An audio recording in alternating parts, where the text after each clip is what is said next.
We've had 2 good years of market growth overall. Certainly we've had some ups and downs, but we have been in a bull market since October of 2022. And people are happy with the performance in their 401ks. They're happy with the performance in their IRAs and their brokerage accounts. And yet there's some concern if you're retired or you're close to retirement, what happens if we have a recession and my portfolio value goes down? The concern is there because you're pulling money from those accounts to support your lifestyle. And you don't want to see the value go down and need to pull money from those accounts at the same time. So how do you address that? How do you take money from your accounts in a down market?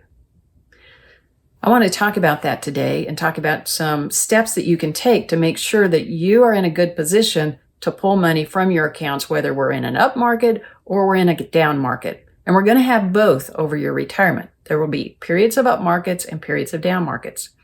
So the first thing that you want to do is think about your spending over the next 5 years. What do you need to come out of your accounts to cover your basic expenses, the things you want to do like travel or give gifts, the big ticket items that you might need to buy in the next 5 years? Maybe you need to replace a car, or you have some kind of a project on your home that needs to be done. Think through those income needs and how much is going to need to come from your accounts.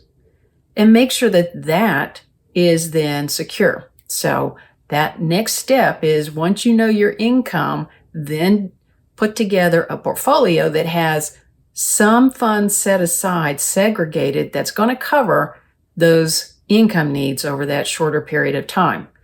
Those funds need to be invested more conservatively. Beyond that, think about your other goals. Think about your longevity goals and the growth that you need for long term, and the fact that you want your account to keep up with inflation. So the money that is not in that short-term bucket can be invested to match the long-term goals. Some of that will need to be a little more moderate because it's going to have to replace that short-term bucket as you move forward in time. And the rest of it can be invested for the long term. When we hit a down market, if you have your money divided up in this manner, you know what you need to spend, you've got the money set aside to cover that in more stable investments, then when we hit a down market, those more stable investments will not be impacted, maybe not at all, certainly not as much, by what's going on in the market and the economy, and you'll be able to cover your expenses using those investments that are invested for the short term. Those longer term investments will be impacted because that is part of investing for the long-term growth. You have to be willing to let what's going on in the market impact those values in the short term in order to have the values you need in the long term, in order to have the gain and the growth for the long term. But since you don't need that in the short term, you can let it be, and it will do what it always does. It will move through the cycles of time and increase over time, so that when you get to the future, to the point where you need to use that for short term, it's going to be at the value that you need it to be. That is how you take withdrawals during down markets when you're retired.